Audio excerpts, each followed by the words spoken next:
Well, good morning, everybody. Welcome to Knife Delights. Tom here. Welcome to another Saturday morning chat. I just have a wonderful guest here this morning. We've talked on a couple of lives before, and just an interesting fellow with an interesting channel with very interesting knives. He has his own unique style with his knife reviews, and he likes peanuts, and I'll let him explain that later. But anyway, everyone, please join me in giving a nice Knife Delights welcome to Freedom Frog Gear. Frog, take it away. Hi there, guys. I'm a knife reviewer, and I generally collect modern knives, but I do have some interest in slip joints, and I was Sure. hoping that maybe Tom could show me the way a little bit. Yeah, you had texted me about some suggestions, and then my last 2 weeks have just went in the basket, if you know what I mean. It has just been nuts the last couple of weeks. So I really didn't have a chance to get back with you and ask you some questions about what you're interested in. But I'm glad you brought that up because that's one of the reasons I wanted to have you here this morning is because there seems to be a trend. A lot of the modern knife guys are starting to look back and get an appreciation for some of the slip joints. Not that they're going to be major slip joint knife collectors or this and that, but it's piqued their interest. And I think the history, how it makes the connection back and forth with the modern knives, really is starting to resonate. Is that kind of how it's going for you? It's just kind of piqued your interest now. Yeah, my father had a few slip joints, and they were useful knives, and I think it's interesting to see how knives have developed over time. Hmm. And I just want to learn more about slip joints, the history, where they came from, who made them, and you know what kind of uses they would have. Absolutely. Well, we do know, and I hate to put you, in a certain hole because I know you're expanding, but I put myself in the slip joint category because I'm living in yesteryear still. But I do have some moderns, and you've helped me understand the modern knife and piqued my interest in that stuff through your review. So, what if we start out? Do you have some knives that you'd like to show, and then we'll get on into the slip joints here in a little bit? Sure. Lately, I've been collecting some budget knives, Okay. and budget knives modern might be different than budget knives slip joint. This is Let the me. Kaiser Towser K. I'll put you up on full screen here. Okay. All right. Maybe. Maybe. I'll put you on. There it goes. Okay. All There you right. go, Jeff. Here's the Kaiser Towser K, and this is a really great, useful knife. It has really good action, thumb stud operation, sheep's foot style blade, and this thing is a great box opener. Or you could use it for food prep, or it's a good sheep's foot, and it's got a pretty decent tip on it too. So you could use it for penetrating maybe some boxes or things like that. But Sure. I really do like this knife. I like the micarta on this. I'm generally not a huge fan of micarta because I don't like the feeling of it. But Uh-huh. Kaiser does a good job with their edges and pretty much everything. And Kaiser's a great company. They make everything from, you know, uh, budget knives like this to like a more premium knife like the Megatherium. And this is an Esham design, and I am a big fan of his designs. And this is a big knife, but this was also made by Kaiser. And this is a frame lock. And Oh, okay. yeah, this is a titanium frame lock with So oh, for I'm those sorry. that aren't familiar with a frame lock, can you kind of show the frame lock? Sure. This would be the locking mechanism right here. And you Okay. push that and it disengages the lock, sort of like a liner lock, but bigger, I guess would be the Okay. best way to put it.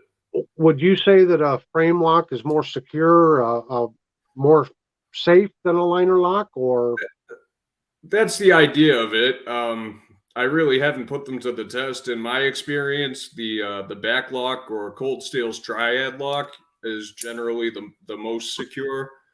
Mm-hmm. I have one right here, and this is the Cold Steel SR1 Tanto, and Yep. these locks are very secure. I've seen people put them in a vise and hang 300-pound weights on them, and they still work just fine. Wow. Yeah, these are very secure locks. So I think if you're looking for in as close to a fixed blade as you can get, a back lock is probably the way to go. And Cold Steel's really perfected that with the triad lock. So I have a lot of respect for their locks, and they've come out with some new locks. Well, Andrew Demgo has. He's the designer of this particular knife, and I don't have any handy, but he did come up with a shark lock and another. He's finding new, innovative ways to make very strong locks. Okay. Cool. Yeah, Andrew, what was it? Demko. Demko, just Demko. Yeah. Now he does custom knives on his own, right? But then he kind of provides those designs to Cold Steel. Is that correct? Yeah, I think he's kind of broken off from Cold Steel at this point, if I'm not mistaken. He does make custom knives, but then he puts them in production a lot of the time. Sometimes they're like a sprint run. Other times they are mass produced for, you can get them for a while. Okay. Which is cool. I'm digging here because I really like Cold Steel. And I don't own enough of them. I only got a couple of them. I like their neck knife. I've got one of their neck knives. Oh yeah, those are great. And goodness, I can't. Of course, now that I need it, I can't find it. I'll keep looking for it. But yeah, I really like Cold Steel. They come out with some great designs. They're easy on the budget. Yes. And they're kind of known for big, right? Because Yeah, if they call it a small whatever, the small size is usually bigger than most people's mediums, right? Yeah, this is a medium-sized knife for Cold Steel, and it's a 4-inch blade. Yeah. They have another blade, the Spot XL, which is a 7.5-inch pocket folding knife. Mm-hmm. I don't have one handy, but I'm sure most people are familiar with that one if they know Cold Steel. Yep. Yeah, I whoops. I put myself on solo. I didn't mean to do that. There we go. Sorry. Not the best producer here. Still learning this technology. My fat fingers get in the way sometimes. But yeah, I've got what was it? A Voyager, I think it was, that I found in a pawn shop, and it was from the late 90s. And it is a cool knife. And that's what I was looking for here. I got knives everywhere. I don't know where I put it, but I'll keep looking. The Voyager is a great knife. Yeah. Now, different styles and very cool. Yeah. I really need to find it because the older style, they redesigned it some. Yes. So I've got one of the older ones with the Tanto blade on it. And it was the medium, which was the small. But boy, that is a nice little knife. And of course I can't find it. So for me, for like modern knives, I'm a big Buck collector. So, Buck has come out with a lot of different budget knives like this. Now I'll go full screen here. Maybe something like this. And this is called the Rival 2, and it's not in production anymore. But you've got these, and you got the Bantam series of knives, and of course there's just FRN or glass reinforced nylon handles. There's not even any metal liners in them, making them lightweight. And these were budget knives, but these blade shapes are just awesome blade shapes for EDC. Oh yeah. And dual thumb studs, and I'm not a pocket clip guy, although I'm slowly beginning to adjust to using a pocket clip. But so when I talk about a lot of modern knives, it's going to be something like a lockback, or this one's actually a mid-lock, but like a lockback that Buck makes, and Sure. like their Buck 112 slims, like this one here. Oh, nice. I carry this one a lot every day for EDC, the 112 slim, and it's select. Select means it's a standard Buck steel, which is 420 high carbon with a Boz heat treatment. And if you get like a Buck 112 Slim Pro, that's probably like S30V steel or something. So Okay. they have a Select series and a Pro series. So this is more budget oriented, around, I don't know, 30 some dollars, a little more, a Sure. little less. So From that's what I understand, what I kind of call, when I say I'm getting into some modern knives. I like carrying like that Slim Select rather than the full size heavy 112 in the pouch on my belt for every day. sure. And So from what I understand, Buck does a great job with the heat treat. they do. Paul Boz, Bos, he kind of perfected this heat treat back in the 70s, and so Buck had him, doing their heat treat on their steels, and I think he is Paul Boz, I think, has passed away, but they still have the process and use that same procedure for it. And Buck was always known for its steel. If you look at the standard Buck logo, like on one of their old slip joint knives, it has a picture of a fixed blade and a hammer on top of it, and they're cutting a bolt. And that represented a test that Hoyt Buck, who was the founder of Buck Knives back in 1902, he forged his own knives. That's how he started out. And that was a test or a demonstration he would do when he was out selling his knives. And it was always, heat treat was always a big thing for him. And of course, that was hand forged stuff back then. So Buck has always been known for getting the best they can out of their steels. Absolutely. Yeah. I mean, you know a lot about the history of things too, and I love your History Delights channel as well. Yeah, and I know I haven't put any content up all winter long. It has been such a long, brutal winter, and it was, when I had time to do it, the wind would be blowing so hard, or it'd be blizzarding, or it was so dang cold, sub-zero temperatures.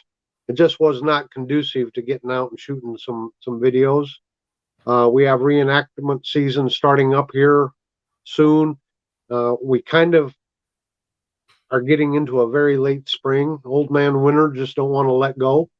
Yeah. But my cameraman Kevin, he's been calling and bugging me. He says, "When are we going to get out there and get some videos done for History Delights?" So hopefully I can get that done here soon.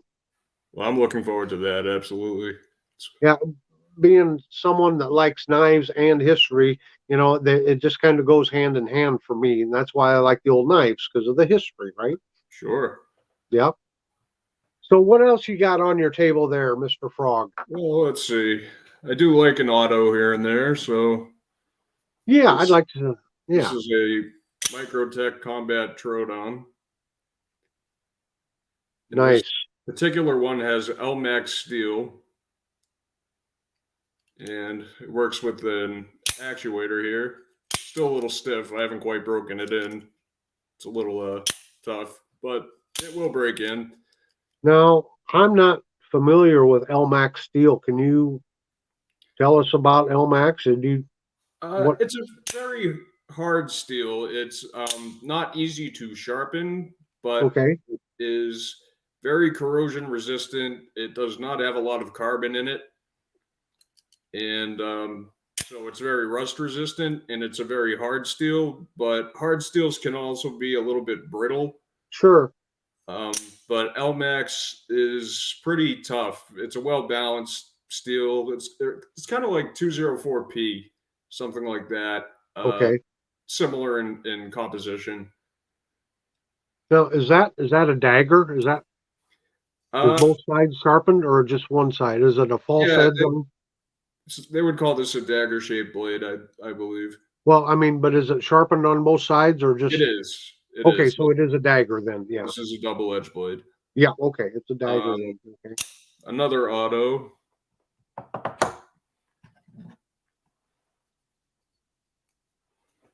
is this Hogue. And I believe this is the EXA05, if I'm not mistaken. And Okay. they use 154 CM, and this is a spear point blade. And it has like these nice Damascus inserts, which Uh-huh. really gives it a good grip. This knife has some of the best grip that I've found on an auto. Just really an awesome knife, 4-inch blade, but you can get this in a 3.5-inch blade. And yeah, the 154 CM is really easy to sharpen. And Yeah. these are made in the US. Both of those knives are made in the US, which is Sure. kind of a cool thing. Sure. Hogue often makes knives that are a little less expensive than the competition, and they do it very well. Right. So that is a cool thing to see. And then, you know, I like my flipper knives, like this Concept Hazakura. It has that cool Asian style tanto and the little insert here. So things like this catch my eye a lot. I really like that style of tanto. It's like a little razor blade, but So you're a big fan of the Tanto? I do like the tanto. Yeah, my favorite blade shape is a Warncliffe, but I do like Okay. tanto. And let me show you a Warncliffe. I'm sure I have one somewhere. Yes. This is probably my favorite knife right now. And What is it that you like about the Warncliffe? I like basically just how it works. It's very good for stabbing in and slicing. It's good for chopping as well, which is really nice. And yeah, I really do like the Warncliffe an awful lot. So yeah, this is a Spyderco. Okay. I And told someone the other day they were showing their Spyderco on a live, and I said, I'd never buy that knife. What's wrong with the blade? It's got a hole in it. So, yeah, it also has this weird lock. yeah, They call yeah, it the compression lock. yep, You just push it down and it drops shut. It's kind of like a button lock, I guess, but it's sure. there's a little spin on it. And this is called the Canis. I didn't name the knife. The steel is CPM 30. Okay, that's cool. Yeah, I Well, do enjoy this knife a lot. be- It's very before lightweight, we move, easy to carry. before we move along, you'd shown autos. I don't have any autos, but I will show you that I do have an assisted opening, and this is a Buck Quickfire. And John at JO Ventures Outdoors gifted me this knife, and yeah, let me see if I can. So yeah, the Quickfire, and I don't think they make this anymore. But again, this I guess modified drop point blade here, perfect EDC blade, Oh, absolutely. and then it does have the lock there when you're in your pocket, so it doesn't open. In theory, I guess, so it doesn't open on its own. But it's actually a mid lock knife here. But yeah, the I do Quickfire. that is a beautiful knife. I do think that the drop point is probably the most useful, in my opinion, blade for EDC. I think for just everyday carry, I think the drop point is a very handy blade. Yep, Yes. yep. And I don't know if you've seen this one or not, but this is one I actually bought, and I shocked a lot of people. I shocked a lot of people. This is my Buck Sprint Ops Pro, Wow. and it's got a flipper tab. I'm not a fan of flipper tabs. I do have carpal tunnel, so it's hard for me to to do the flipper. But look at that. Oh, wow. Yep. It's And S30V steel. Just a gorgeous, gorgeous knife. that really is beautiful. Yep. And I think they only made this model for 1 year, but I just love the blue and black Yeah. handles to it. And they have other versions of the Sprint knife series, but not this particular one. But so you see, an old dog can learn new tricks, and Absolutely. I'm really digging it. Oh, I dig it too. That's great. I love that. If you want to, let's talk maybe a couple traditional knives. Yes, absolutely. I had never owned one of these before, and North Star Knife Reviews gifted me one. And it's the Opinel. Oh, wow. It's the Opinel number 8, and it's a very historic pattern. They started with the number 8. Of course, I don't know how many pattern or which is sizes of the Opinel they make like this. I want to say like 10 or 11. I mean, they go from little small ones up to bigger ones.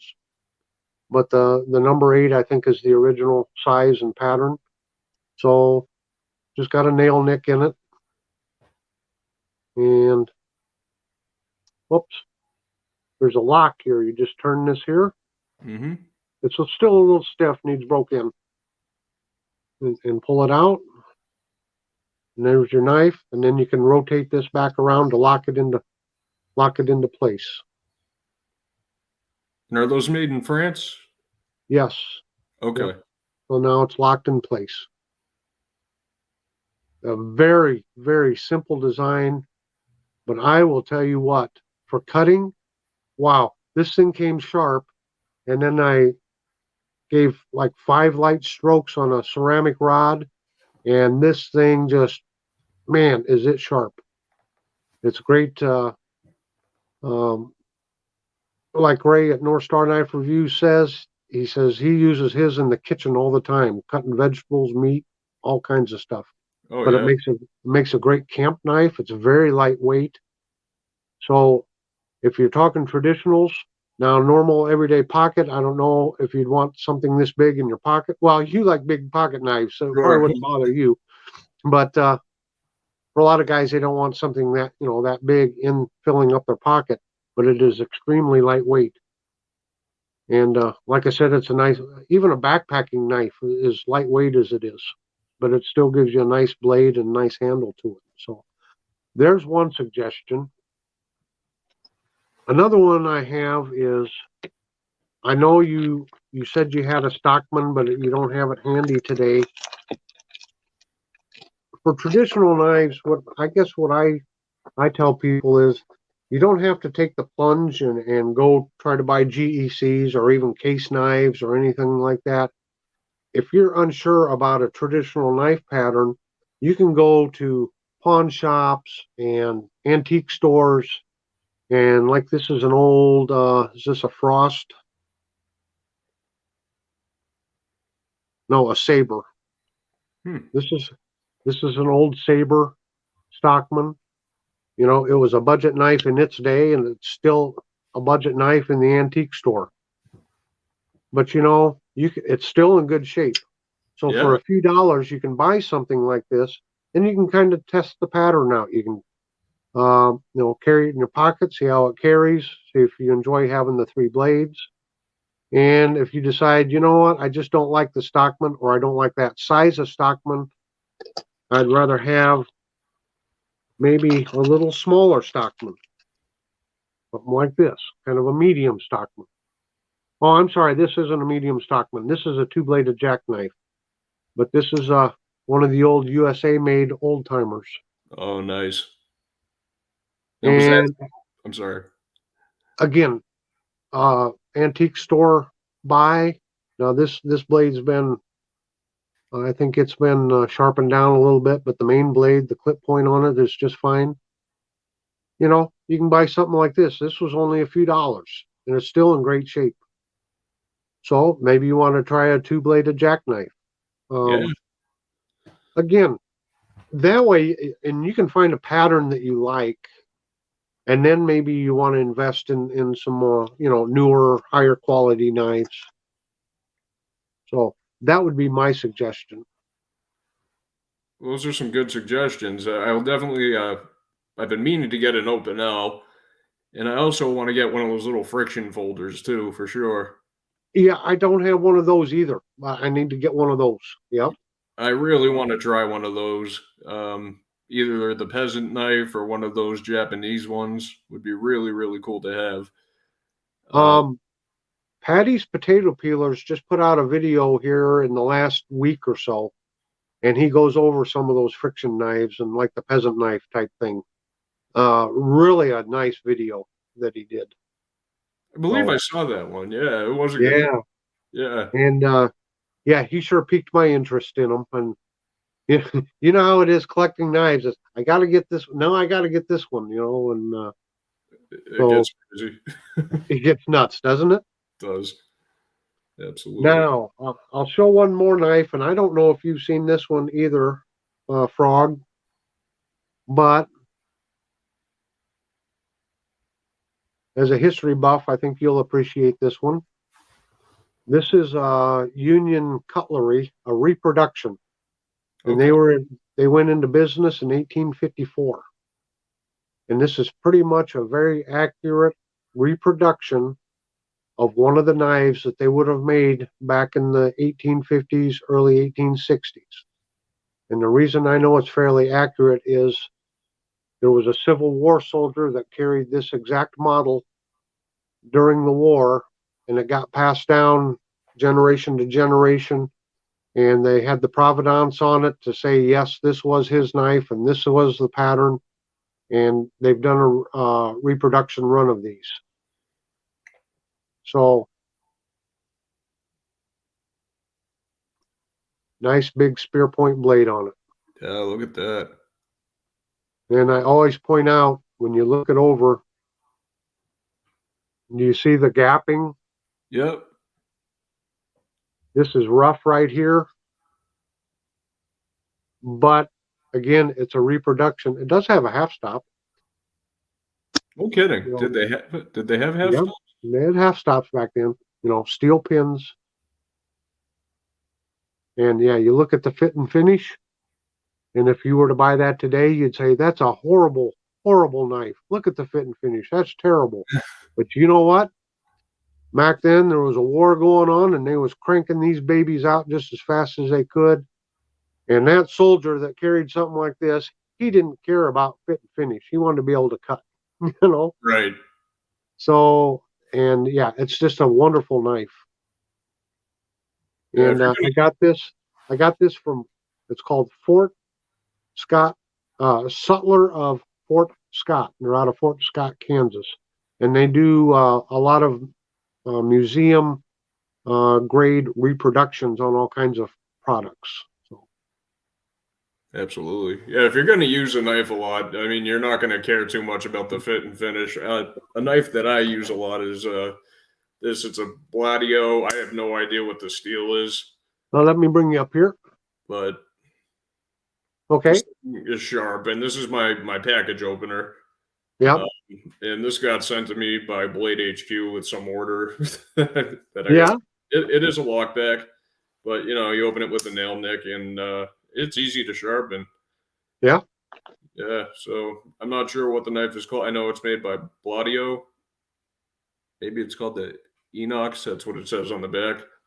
Not sure. Inox, INOX. Yeah, That, actually. Are you yeah. familiar with this? Let's see. Does inox mean stainless steel, or does that mean no? Rust fry means rust free. I think inox. I don't know. Yeah, I don't know either. I've seen inox on other knives, and I don't know if that means stainless.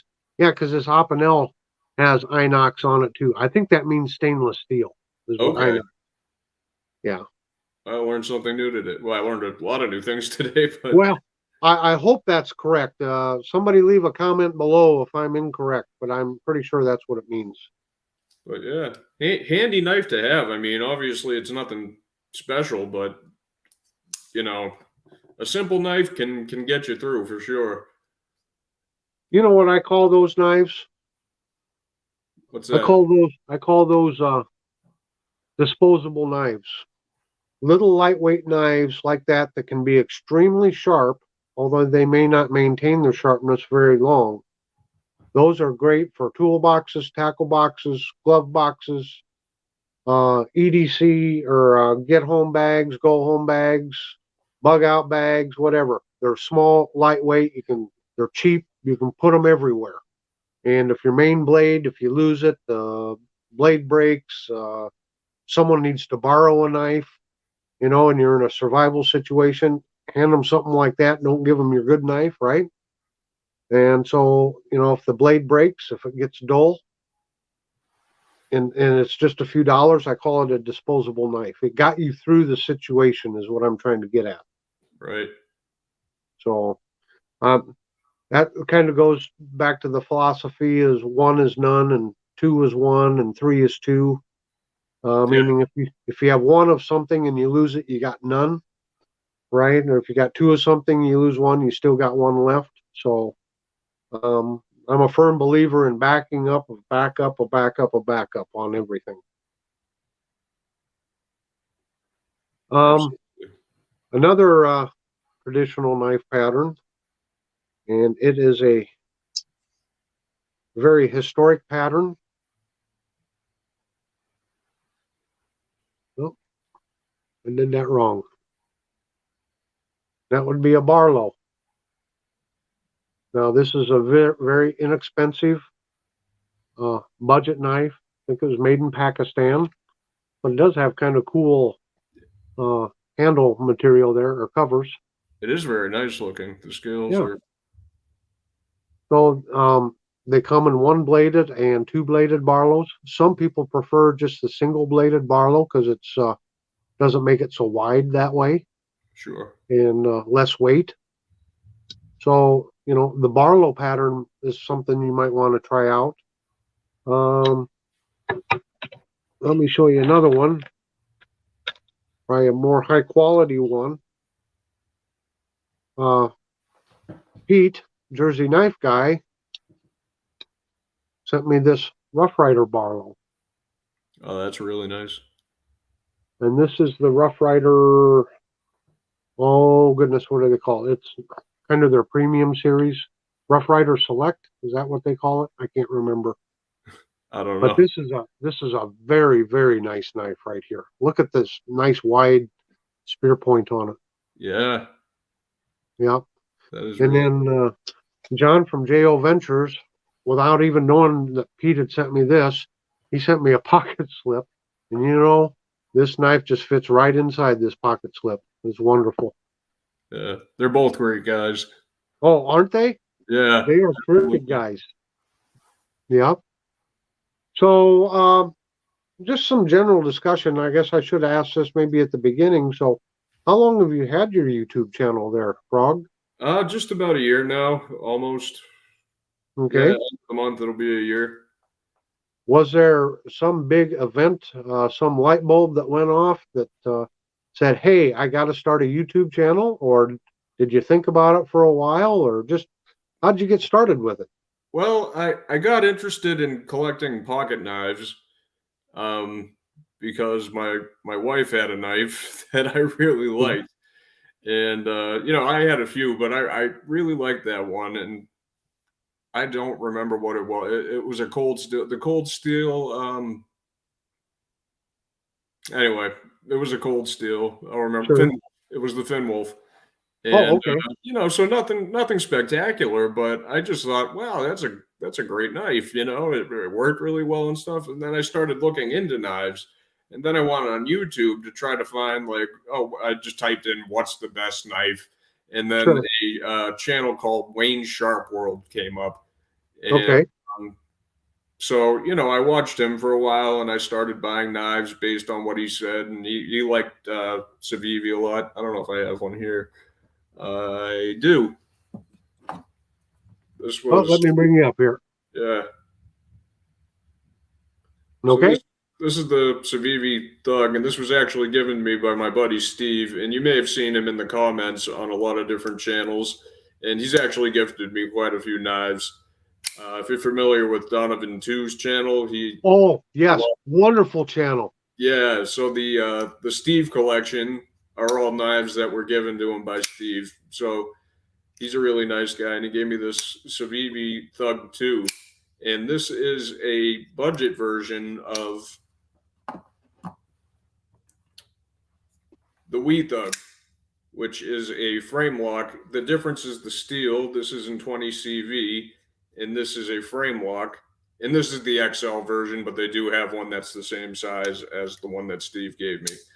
Okay. And this is a liner lock made with Nitro V steel. So honestly, they're very similar knives. And if you're interested in the Thug series, I would say, save yourself some money, go with the Savvi. But Sure. anyway, he got me interested in Savvi knives, so I started with that, and then I, graduated to things like the Wii, and it took me a long time to, decide to spend a lot of money on a knife, and then I, for whatever reason, got it in my head that I wanted a Riot, so I saved my pennies. I got a Riot K3, which is just a really interesting looking modified Wardcliffe, and I believe this is. Oh my goodness! Yeah, that is a wicked looking blade. And I think this is 204 piece steel. Great jimping on the back. Really cool carbon fiber inserts. Just a really interesting blade. So I really wanted one of these, but I didn't want to start a channel until I started watching a guy called Rusty Miner. And when I was watching his channel and I left comments, he would answer my questions and he would ask me questions. And we would talk about, back and forth, talk about knives, and we exchanged emails. And I had sent him a knife to check out, and it was the Finwolf, the one that got me started.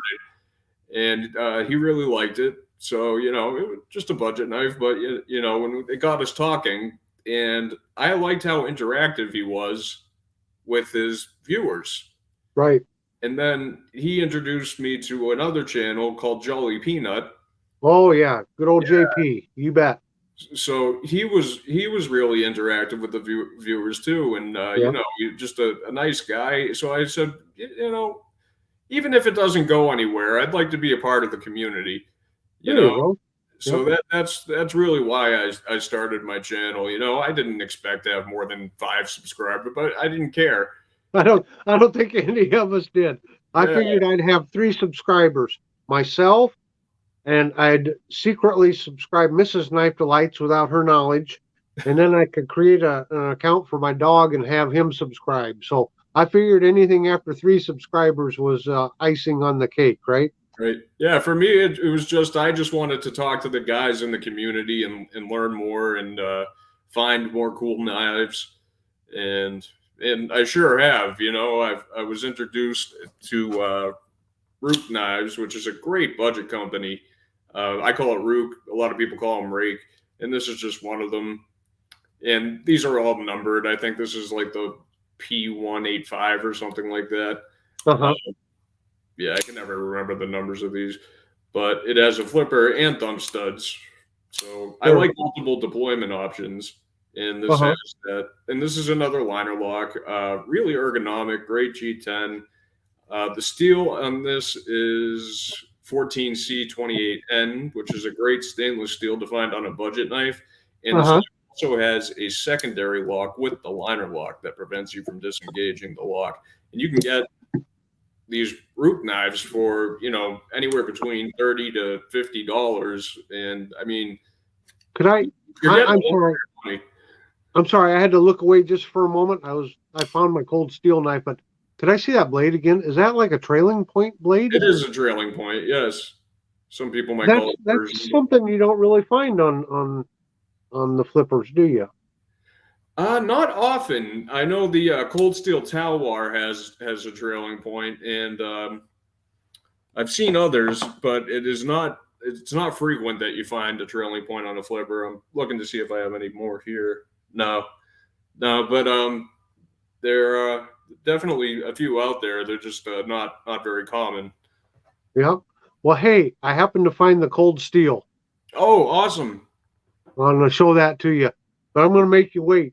We're going to go back to a slip joint now. All If right. you want a true slip joint, something to fill your pocket, here you go. Oh, There's a wow. slip joint for you. Oh, let me bring it up here a little bit.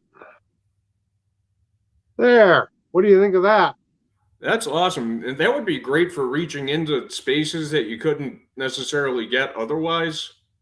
What this actually is called a melon tester Okay. or a produce knife. And these would be well, a lot of companies would give them to people that had fruit stands and things like that. And you could reach in and so the merchant could cut a plug out of the melon so that customers coming by could see that his melons, they were ripe and fresh Oh, wow. and good on the inside. And so it was called a melon tester is what it was. That's why that big long blade to it. So I just had to throw that out to you.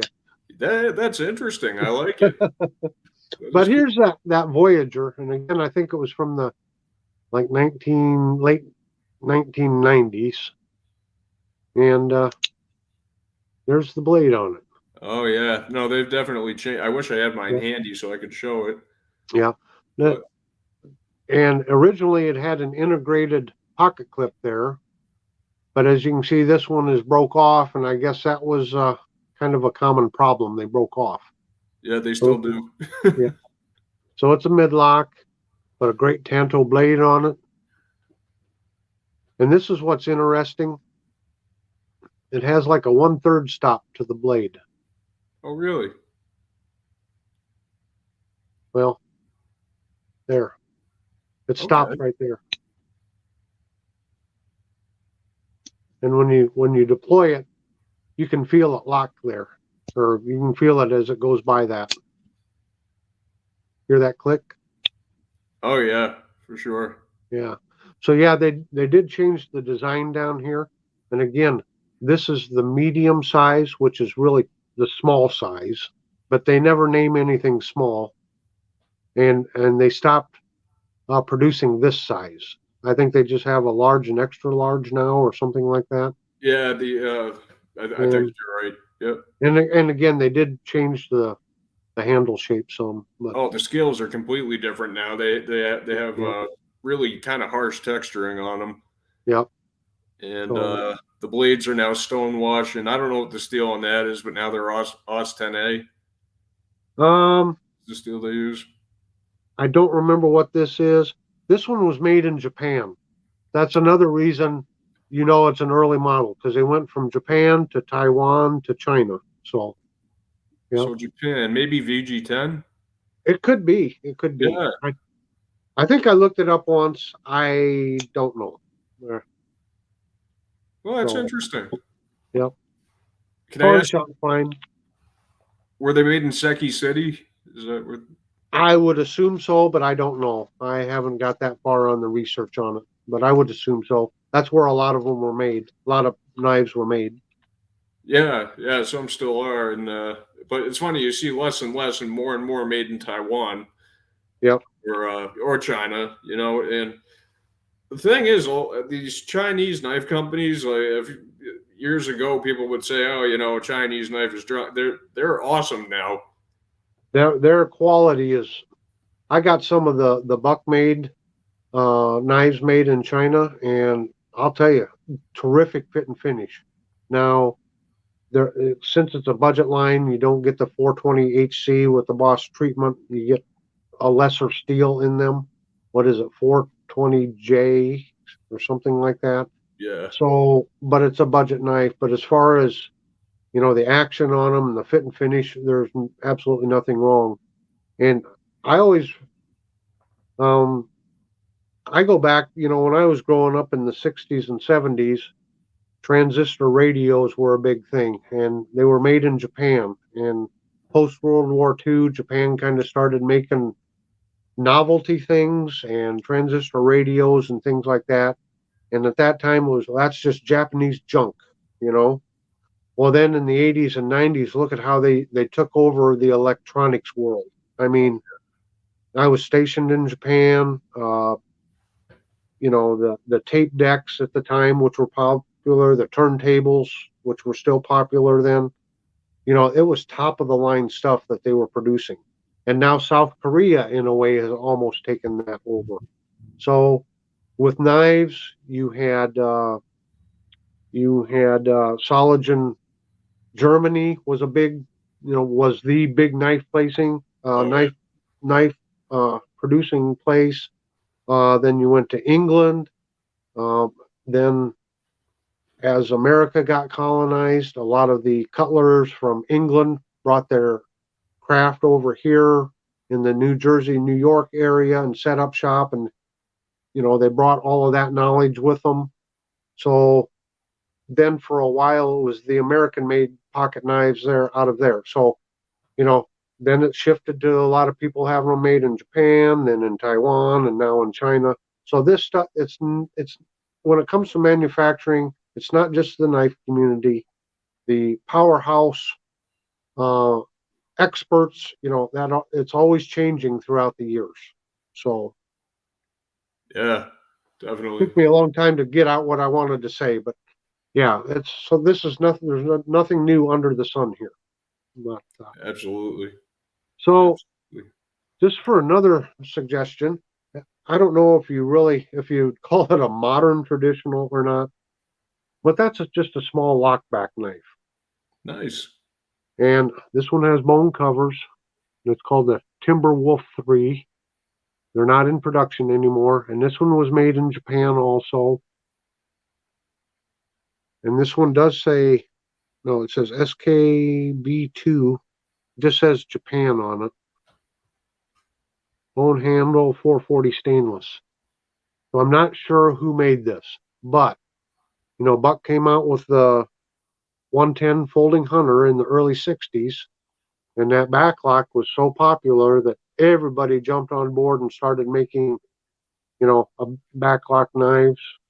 And so you can find some really fine, again, pawn shops, antique stores, or even, new. You can buy these budget blades. They're small, they're sturdy, they look nice, but they make nice fifth pocket knives. So for Mm-hmm. those who like what I would call a big modern folder like you have that fills your pocket up, you always got room for a little backlock like this in your fifth pocket. Absolutely. So, and it's not a traditional slip joint, but it's kind of in between, kind of a modern traditional, if you will. So, Yeah, that's really cool. yeah. Nice looking. Yeah, and like I said, I mean, when Buck come out with a 110, everyone jumped on that design, and now there's, folding hunters the same size kind of as the Buck 110, and then there's all kinds of companies making these smaller and medium-sized lockbacks too. So, just another suggestion.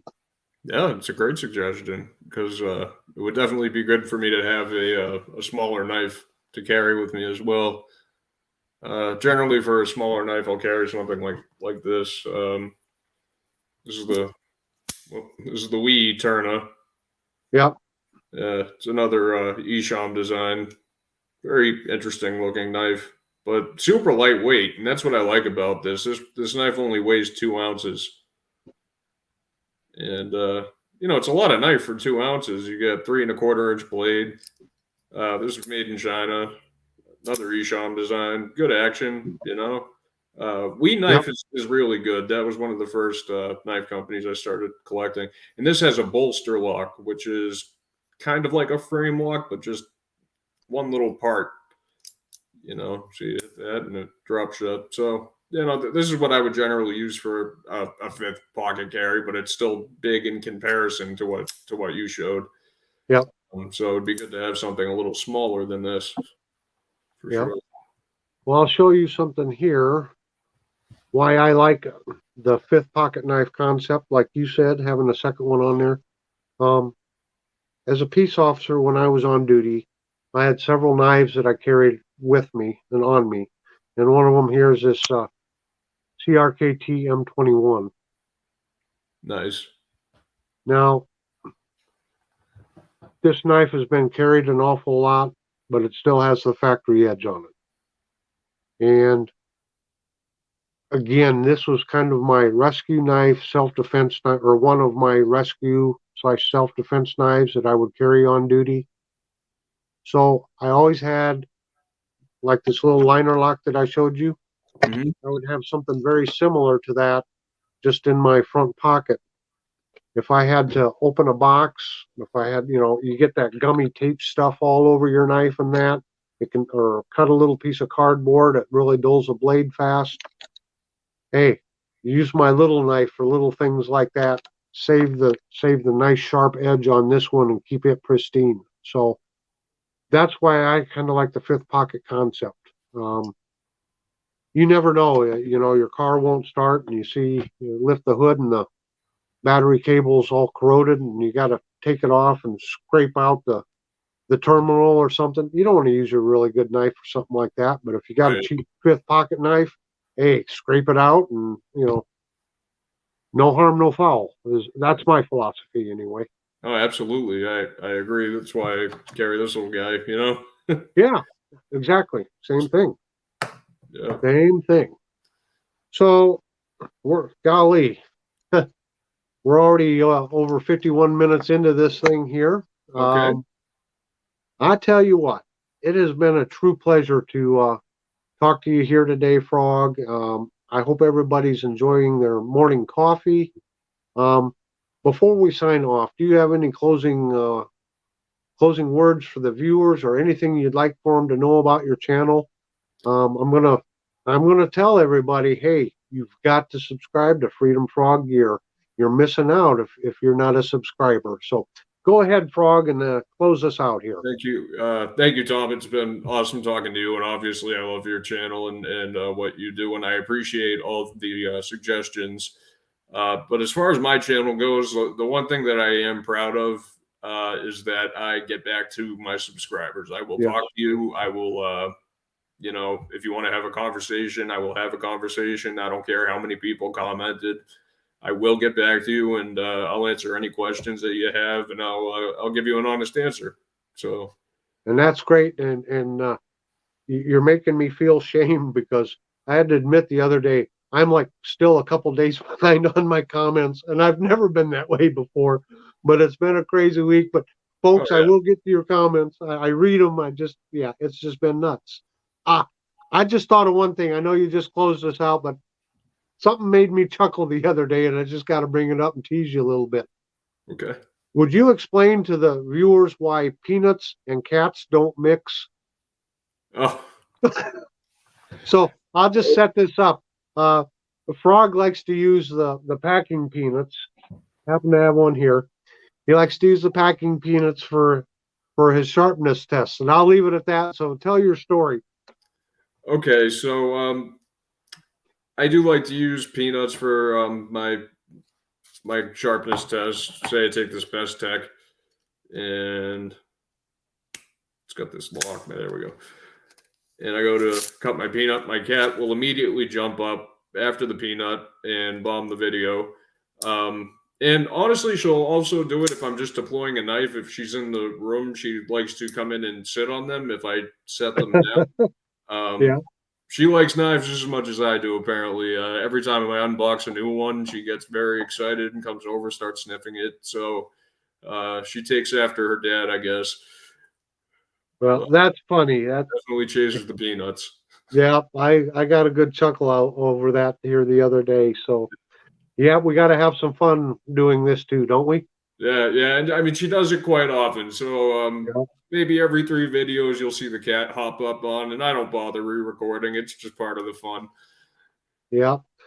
Well, folks, if you've made it this far through, I'd just like to remind you to please hit that like button. Frog is still looking for suggestions on traditional slip joint knife patterns. So if you've got a suggestion for him, please leave a suggestion and why you recommend that suggestion. Let's help him out. I'm so happy that he's taken an interest in the slip joint knives. it just helps the whole community as we get different channels, we talk to different channels, different ideas, different knives. It's just really great. You can even get an old dog like me to think a little different on occasion. So until next time, everybody, when you're done with this, go to Freedom Frog Gear, hit that subscribe button, and have a very delightful day.